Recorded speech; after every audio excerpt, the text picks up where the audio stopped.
President Donald Trump defends himself against a bombshell report that he paid little to no taxes over the past 15 years. It was one of the few moments of substance during last night's debates. I came here.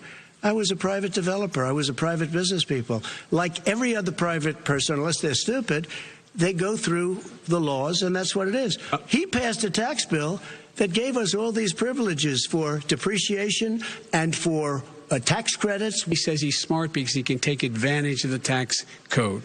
And he does take advantage of the tax code. That's why I'm going to eliminate the Trump tax cuts. And I'm going to eliminate those tax cuts and make sure that we invest in the people who, in fact, need the help. All right, so joining us live this morning, the chair of Oakland University's Political Science Department, Professor David Dullio. Professor, thanks for being with us today. Oh, it's my pleasure, Jay and Amy. So, listen, fans of the president, they're going to say, listen, if his opponent says something he deems untrue, he's going to defend himself in real time. He doesn't care about the moderator or the rules or anything like that. Fans of Biden will say he's more rational and experienced, and he's getting bulldozed every time he tries to speak. So how do you declare a winner in a debate like that? You don't. You can declare a loser, though, and that's the American public.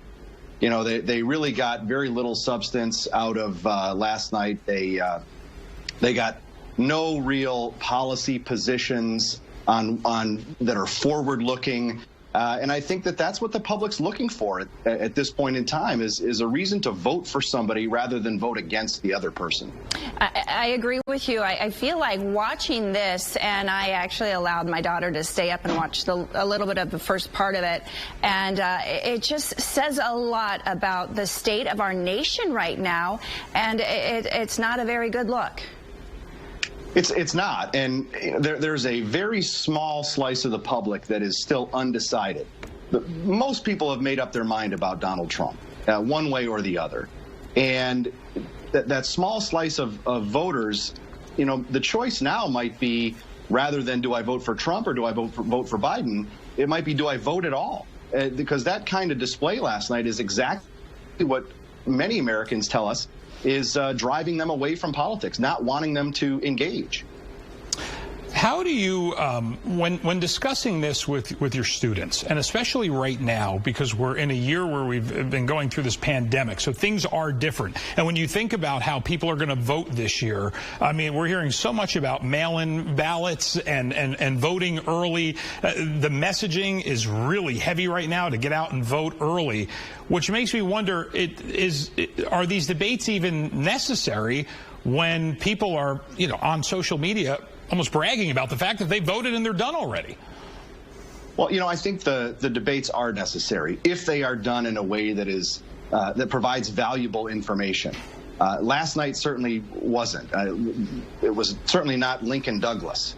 And that's a problem. People are looking for information. People are looking for reasons, as I said, to vote for somebody, not just against the other person. And it's interesting, you mentioned people are obviously looking for information. I was watching Twitter and other social media very closely during last night's debate, and it's interesting how you didn't hear a lot from the candidates in terms of substance, but if you went to Twitter, the people who back those different candidates were trying to speak for them in terms of that. Did you notice that at all?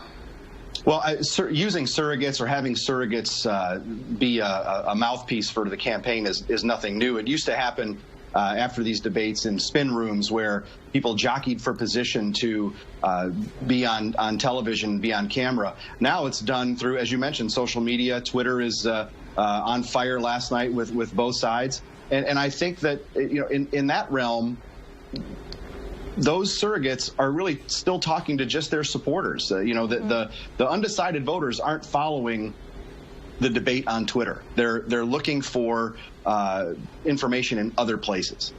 You know, we did this Twitter poll this morning, and it'll be going on for the next 22 or 23 more hours with our Fox 2 viewers. And it is, Amy, I think we looked here. Here it is. It's pretty much, it's a tie between President Trump and Joe Biden. But then you have, and again, this is not scientific. This is on Twitter, but you have to have a valid account. You have 29% of people saying neither. Right, and I think that's telling. I think that's a pretty sophisticated and nuanced view of what happened last night. That maybe it's clear that many of your viewers don't think either candidate did much to help himself. Real quick, we don't have a lot of time left, but I want to talk to you about the moderator a little bit and the role he played last night. Obviously, it was hard to get these candidates under control. Do you think there are going to be any changes in how they've planned the future debates in order to make sure this doesn't happen again? Very possible. I think that the format last night that included an opportunity for what Chris Wallace called open discussion may have set up for failure last night, because it was really a time when the candidates were talking to each other, and it allowed them an opening to really talk over one another, that they continued for the rest of the night. Professor, we thank you for joining us. The vice presidential debate is next up, and I hope you'll spend some time with us and talk. Sure thing. Happy to do it. Always great to talk to you. We'll be right back. Too.